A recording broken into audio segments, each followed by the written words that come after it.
Este programa está avalado por la Academia Dominicana de la Historia.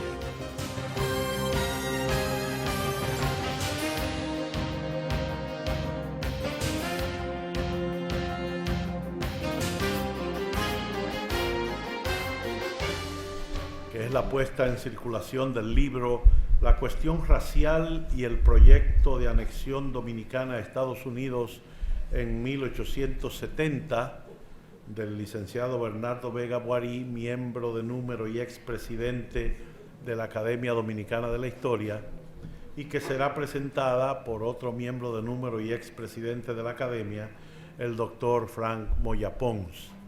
Damos la más cordial bienvenida a los miembros de número, expresidentes de la Academia, miembros correspondientes, colaboradores y a tantos distinguidos amigos que nos acompañan en esta actividad, incluyendo a nuestro embajador en España, que está por acá, descansando de la Feria del Libro,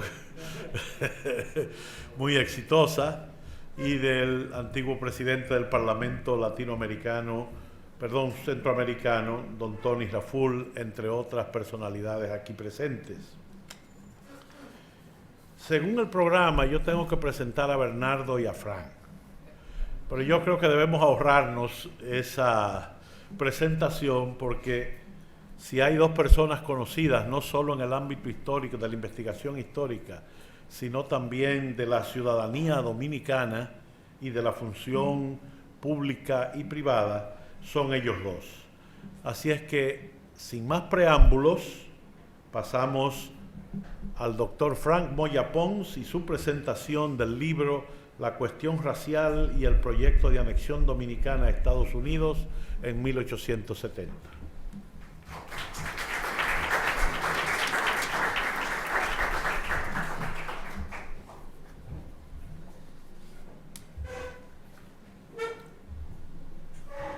Queridos académicos, Yamuquien, con su venia, queridos amigos, este nuevo libro de Bernardo Vega es una obra de tesis que ha sido escrita para demostrar que detrás del interés del presidente de los Estados Unidos por convertir la República Dominicana en un estado de la Unión Norteamericana había dos fuertes motivaciones íntimamente conectadas, una de ellas racial y la otra geopolítica.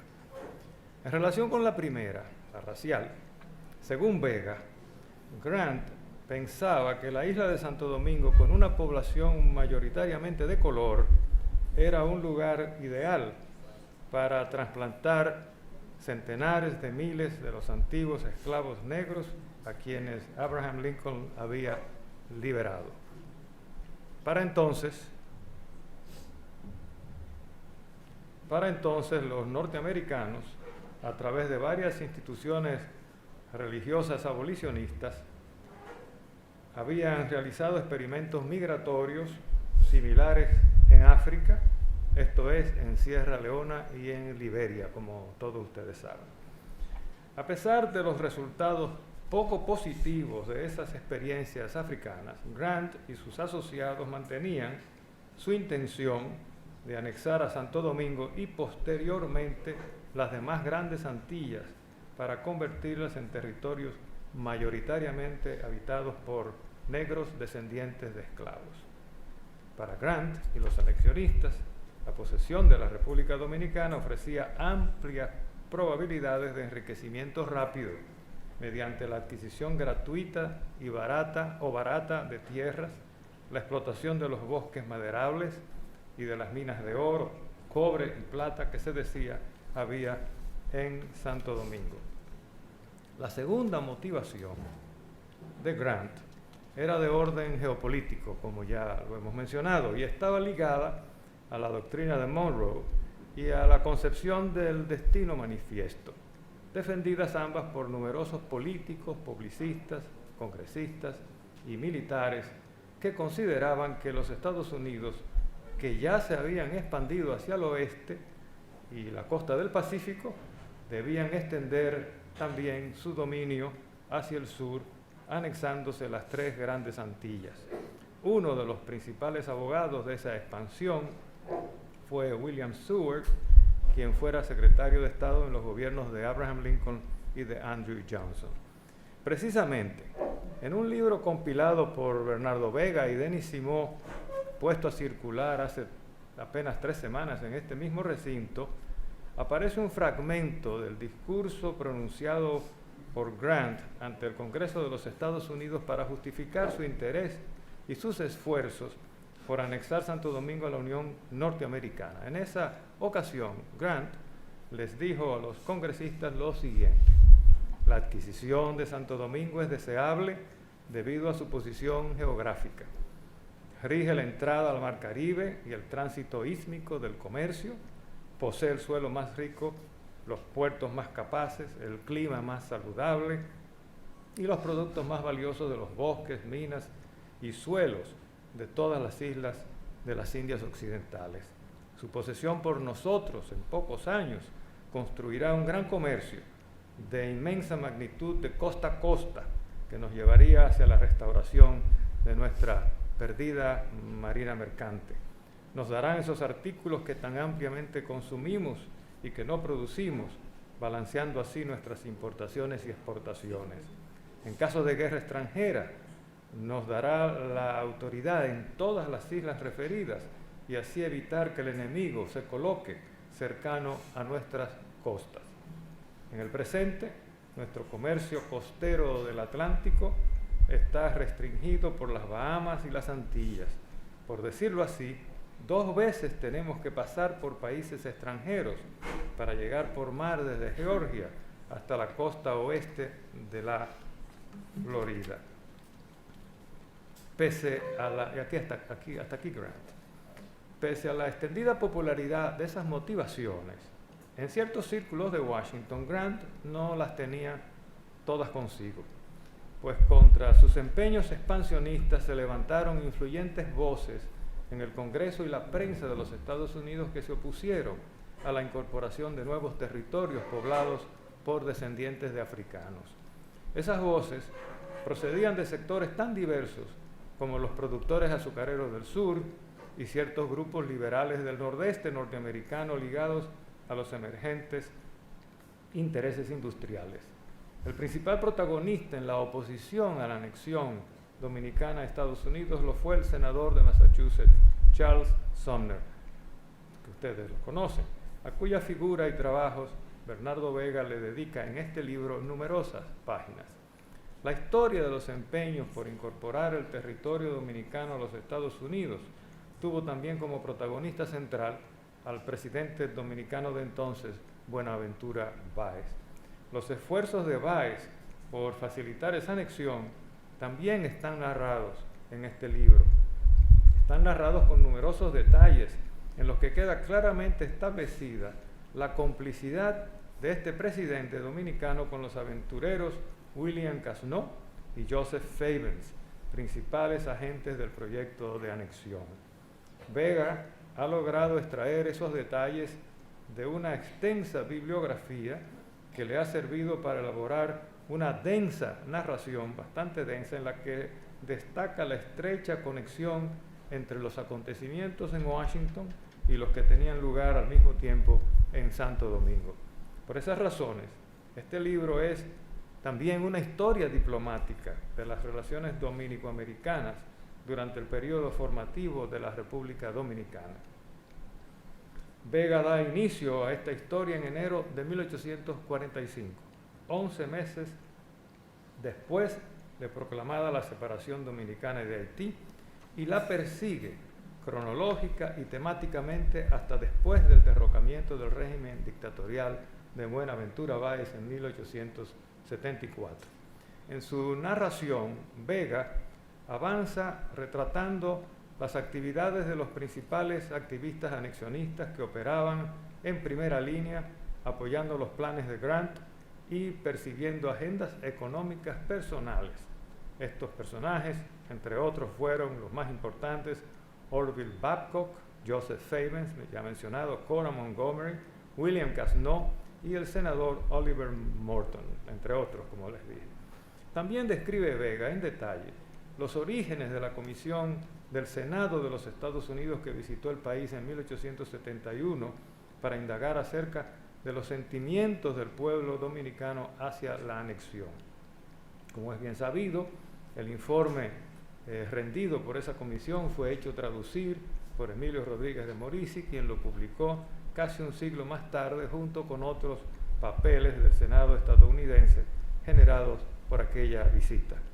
Como contrapunto a los empeños de Grant y sus asociados, Vega destaca el importantísimo papel que jugaron los patriotas dominicanos que se opusieron a la anexión, denunciándola tanto en Washington como en el resto de América Latina.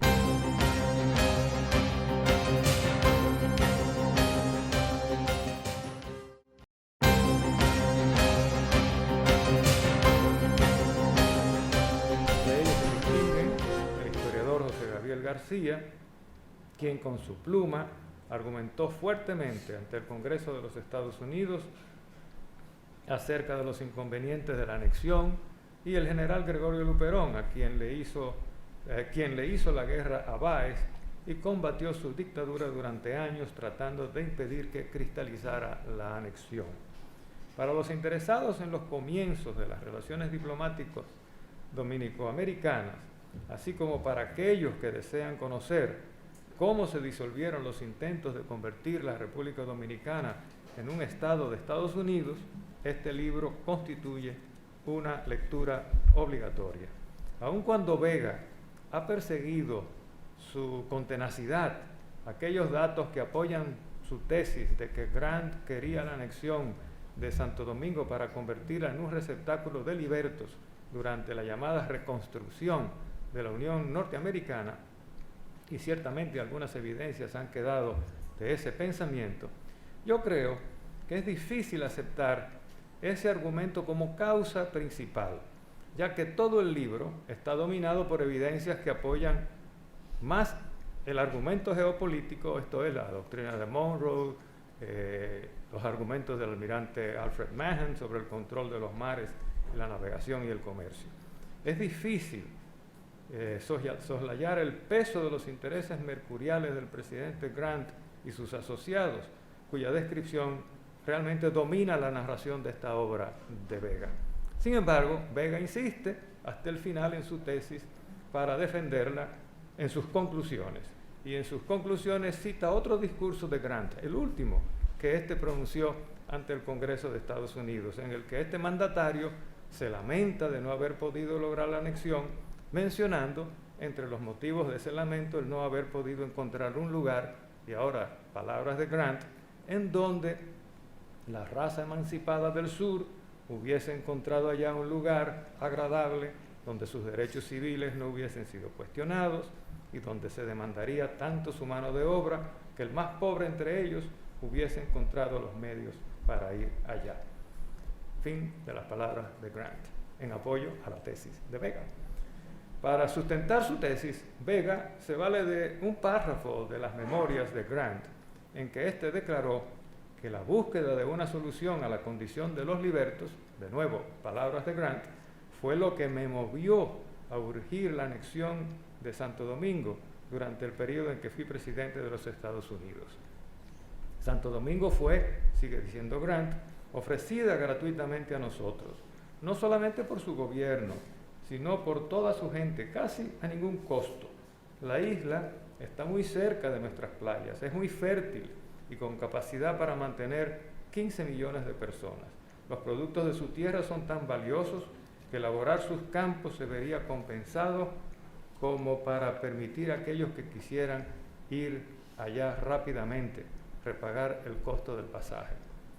Considere, continúa, que la gente de color iría allá en grandes cantidades para así contar con estados independientes gobernados por su propia raza. Serían Estados Unidos, serían estados de la Unión y bajo la protección del gobierno federal, pero los ciudadanos serían casi todos de color. Aquí termina Grant. El problema heurístico y hermenéutico, y perdónenme por esas dos palabrotas, que conlleva aceptar incondicionalmente ese argumento de Grant, asumido por Vega, es que fue escrito o dictado por Grant poco tiempo antes de morir como parte de sus memorias terminadas de redactar 5 días antes de su fallecimiento.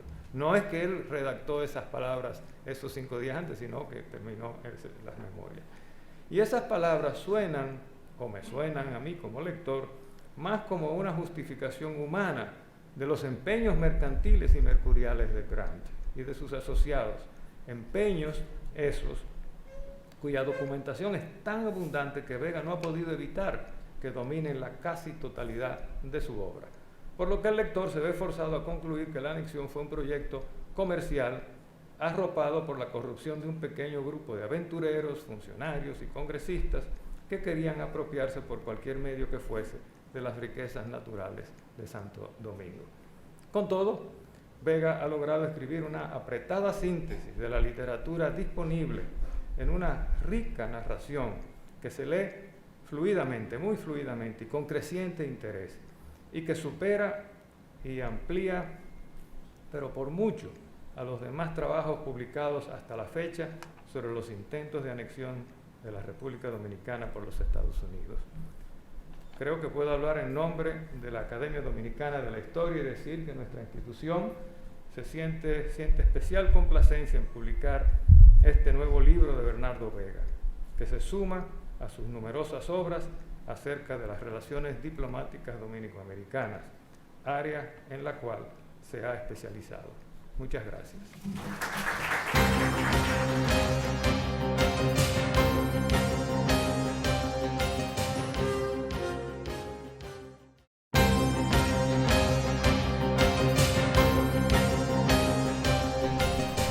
Escucharemos ahora las palabras del autor, el licenciado Bernardo Vega Boari.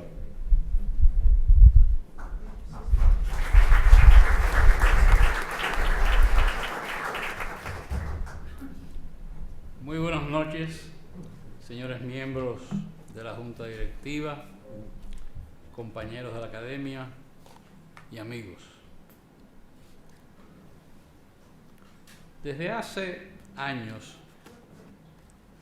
yo me había hecho 3 preguntas con relación a los planes de 1870 de anexar el país a los Estados Unidos.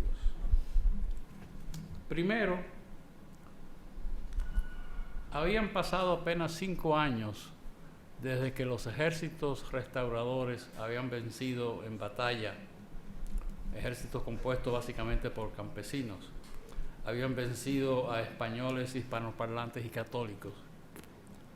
Y me preguntaba cómo era posible que el gobierno subsiguiente buscara una anexión a un país angloparlante y no católico.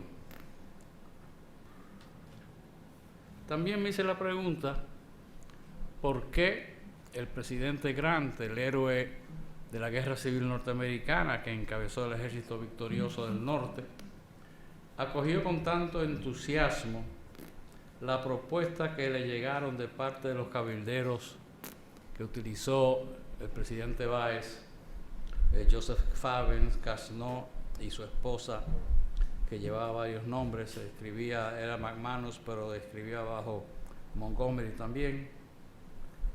Y la tercera pregunta, teniendo Grant mucha popularidad y siendo su partido el que dominaba en el Senado de los Estados Unidos, ¿cómo era posible que ese Senado no ratificó lo que le solicitó el presidente Grant con 28 votos a favor de la elección, 28 en contra, 16 ausentes, como se requería 2/3 partes, pues faltaron 16 votos. Tratando de encontrar respuesta a estas interrogantes, aproveché la invitación que me hizo la Universidad de Columbia para ser investigador visitante allá durante un año. No duré el año, cuando llegó el frío regresé, pero suficiente tiempo para trabajar en sus archivos y bibliotecas y documentarme. Bueno, ¿qué motivó a Báez a buscar la anexión, a pesar del fracaso de la anexión a España? argumentos de tipo defensivo y de tipo ofensivo. Defensivo, José María Cabral y Luperón lo atacaban dentro del territorio nacional con apoyo del gobierno haitiano. También tenía serios problemas económicos que necesitaban financiamiento. El mejor ejemplo es que hasta se metieron con el préstamo de la Harmon, que era una cosa absurda. Luperón había conseguido el telégrafo, el barco ese, que había sido parte de la flota de la Marina del Norte de los Estados Unidos en la Guerra Civil, y en lo que se negociaba la anexión, Báez logró de Grant que le enviara barcos de guerra americanos que surcaron las aguas dominicanas y fueron a Puerto Príncipe y presionaron al gobierno haitiano para que no siguiera apoyando a Cabral y a Luperón. También,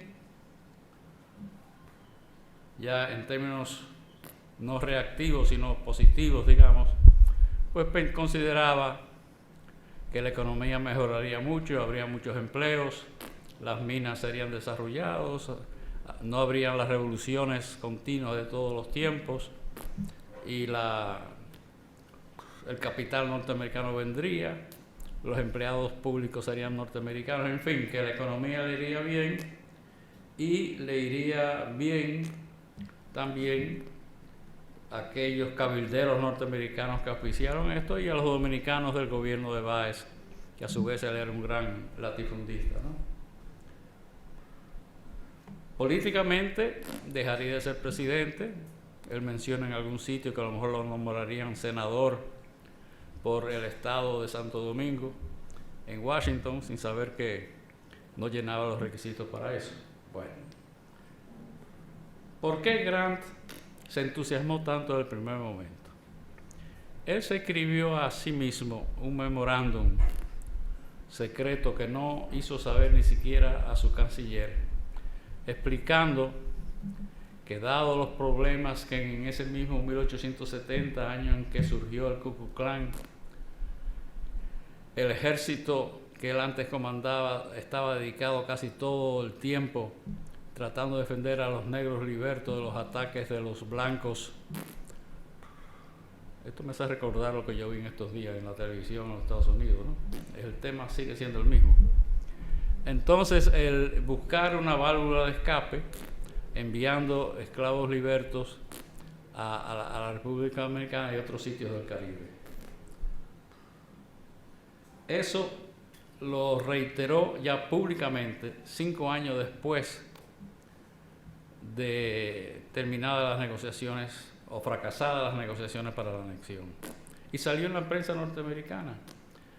Ya aquí en Santo Domingo, Ignacio María González era presidente, pero yo no he encontrado ninguna evidencia de que aquí se supo de ese plan de Grant y cuál hubiera sido la reacción, porque hubiera sido muy negativa. El propio Báez se expresó en varias ocasiones en contra de la emigración de negros libertos a Santo Domingo, que era siempre la tesis de que había que blanquear el país. Y en sus memorias, como dice Ramón Moya Pons, él reiteró en 3 lugares está el mismo pronunciamiento: en su memorándum secreto, en su discurso 5 años después y en sus memorias.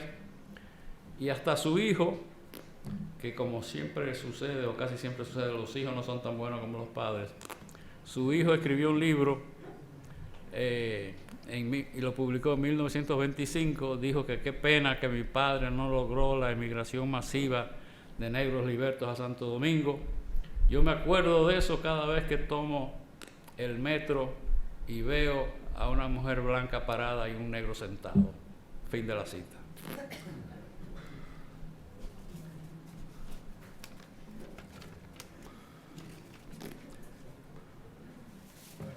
¿Por qué no se lograron los votos cuando el partido de Grant dominaba el Senado?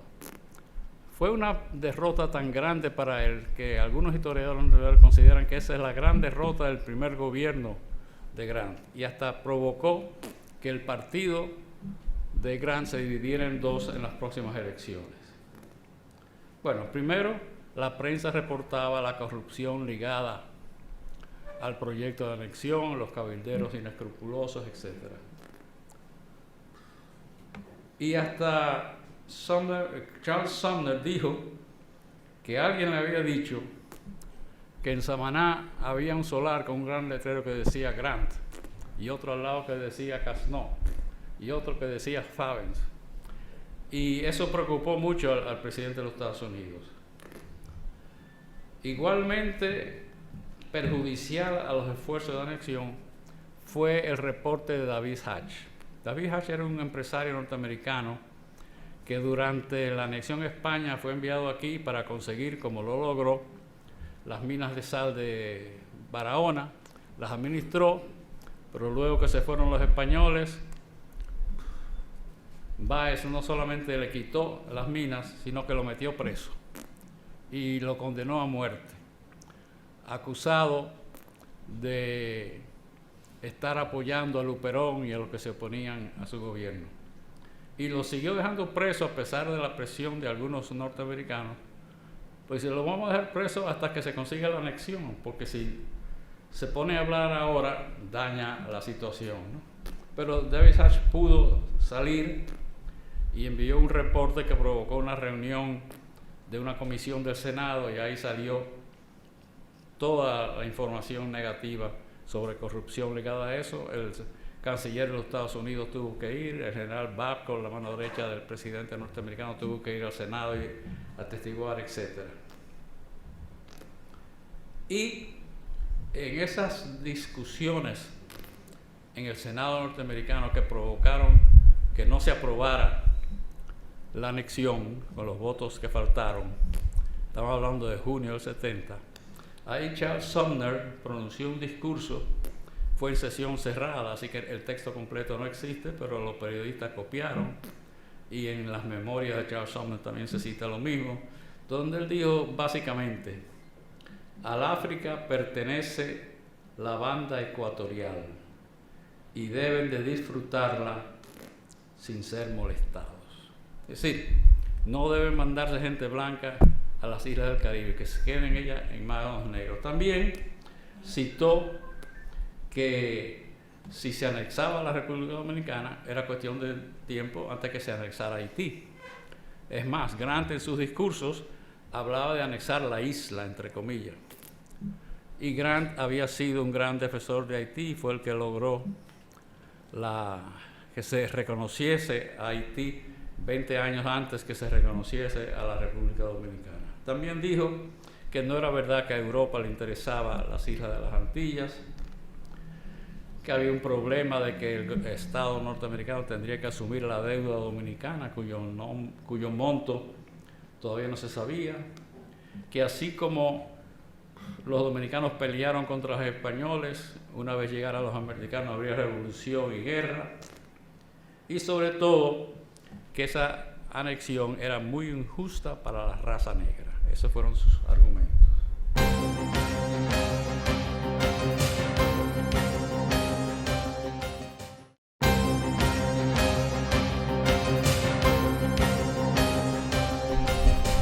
Schulz, un congresista de origen alemán, fue mucho más racista. Dijo que estuvo bien que se anexase o se comprase a la Florida, a las Luisianas, a California, a Texas, a Nuevo México, a Nevada, a Oregón, porque eran territorios relativamente despoblados y en la mayor parte por gente de la raza blanca. Otra cosa sería anexar una isla o parte de una isla donde la gente era mayormente mulata o negra. Y ese concepto predominó por años en los Estados Unidos. Tanto así que cuando en 1898, es decir, 30 años después, se controló a Puerto Rico, no sería hasta 1916, del 98 al 16, que se le dio ciudadanía a los puertorriqueños y derecho a viajar libremente a los Estados Unidos. Y el 16 se lo dieron porque era el inicio de la Primera Guerra Mundial y necesitaba poner bajo el servicio militar obligatorio también a los puertorriqueños. Los cubanos fueron controlados bastante por los norteamericanos después de 1898, la enmienda Platt, Fuerzas Armadas norteamericanas en Cuba, pero nunca le dieron privilegios migratorios a Estados Unidos, como tampoco se lo dieron a los de Filipinas. En este lío de la anexión, con esta controversia sobre la anexión, Haití y Cuba jugaron un papel importante. Gracias a Charles Sumner, Haití logró en 1862 que fuese reconocido por los Estados Unidos y Haití envió un ministro. Nosotros tan solo lo logramos en 1882. Las instrucciones del ministro o del gobierno haitiano a su ministro era: mira, aquí va un dinero, utilícelo ya sea con periodistas, sobornando, pero no logres que el Senado americano anexe a la República Dominicana, porque la anexión de Haití viene inmediatamente después. Primero habría americanos controlando la aduana, etcétera, etcétera. Y en el caso cubano, 1868 es cuando comienza la guerra de los 10 años en Cuba contra España, Carlos Manuel de Céspedes, y los independentistas cubanos que tienen ya una oficina en Nueva York insisten que se le dé el reconocimiento como un ejército beligerante, lo cual significa que los Estados Unidos podría venderle armas, como hizo Inglaterra vendiéndole armas a los del sur de los Estados Unidos, algo que después le costó mucha plata. Y ellos veían mal, los cubanos, que el Senado dominicano se preocupase por el tema dominicano sin poner en tapete el tema cubano.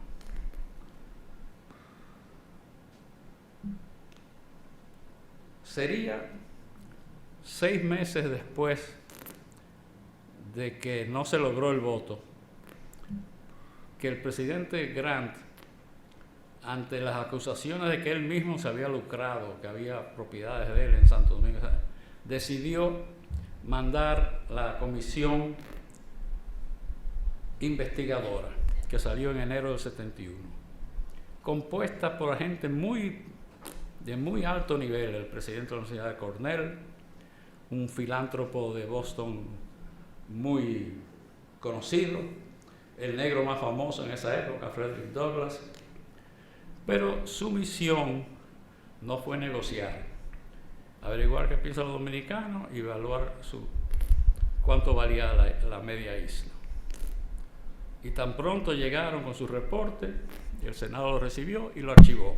No había ninguna intención de abrir el expediente en base a una votación. Fue en ese momento y no antes que Charles Sumner dijo su discurso sobre la Villa de Nabóth, muy conocido por los dominicanos porque un descendiente de Charles Sumner, que fue Sumner Wells, publicó un libro con ese tema, donde citó los párrafos no racistas de ese discurso. Pero hacía ya 6 meses que se había votado. No tuvo ninguna influencia ese discurso porque ya el voto había pasado. Igualmente, el extraordinario papel de los muchos exilados dominicanos encabezados por José Gabriel García, quienes desde Curazao mandaron cartas de protesta por la comisión de investigación, porque no sabían que la comisión lo que era un asunto de relaciones públicas más que algo negociador. Pues mandaron cartas que fueron traducidas y tuvieron impacto, porque yo he encontrado citas de algunos senadores que la habían leído, pero eso ocurrió 7 meses después del voto. ¿Quién queda muy bien en todo esto entre los dominicanos? Gregorio Luperón. Le escribía cartas muy brillantes al presidente Grant, movilizó el barco, el telégrafo, etcétera, etcétera. Finalmente, como siempre, hay que dar las gracias, Doy las gracias a los ejecutivos de la Universidad de Columbia que me invitaron a pasar un tiempo allá. Doy las gracias a Fran Moya Pons, no solamente por lo que dijo hoy, sino porque me estuvo asesorando durante un tiempo cuando vio los borradores del trabajo. A Eunice Lara, mi asistente de muchos años, a la Academia por publicar este libro, a Jesús Navarro por haber enviado también en la parte profesional, a Irina Miolán igualmente. Finalmente, ustedes verán que el libro que trata sobre el asunto racial tiene una dedicatoria al historiador Hugo Tolentino Dip, nuestro experto de raza e historia, entrecomillado por el título de su libro. Y él, por suerte para mí, pudo ver el manuscrito y supo enterarte que la obra estaba dedicada a él poco antes de morir. Muchas gracias.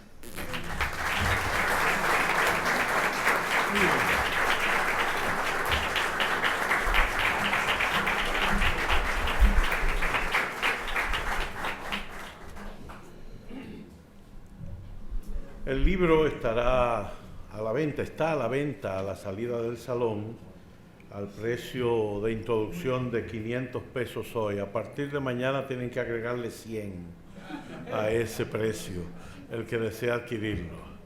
Yo espero que eso sirva de motivación para que se agote la edición esta noche.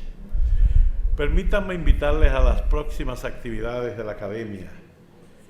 El miércoles 7, en la Capilla de la Soledad, sede también de esta Academia, la sesión solemne en conmemoración del 156 aniversario de la Guerra Restauradora, con la conferencia, con el discurso. La provincia de Santo Domingo también fue escenario de la Guerra Restauradora por el doctor Santiago Castro Ventura, miembro de número de la Academia Dominicana de la Historia.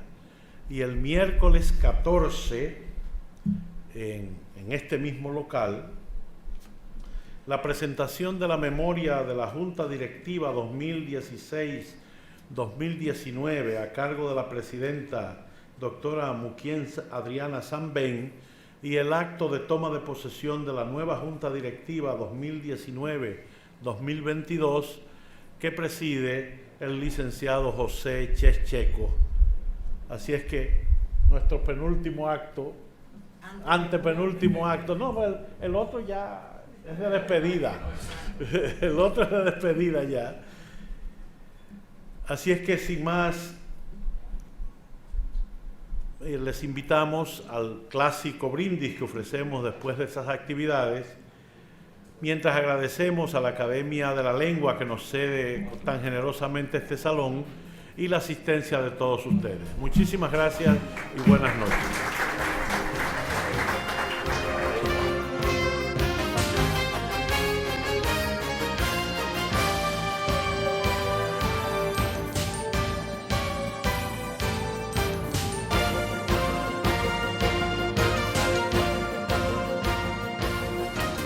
Este programa está avalado por la Academia Dominicana de la Historia. Comisión Permanente de Efemérides Patrias. Presentaron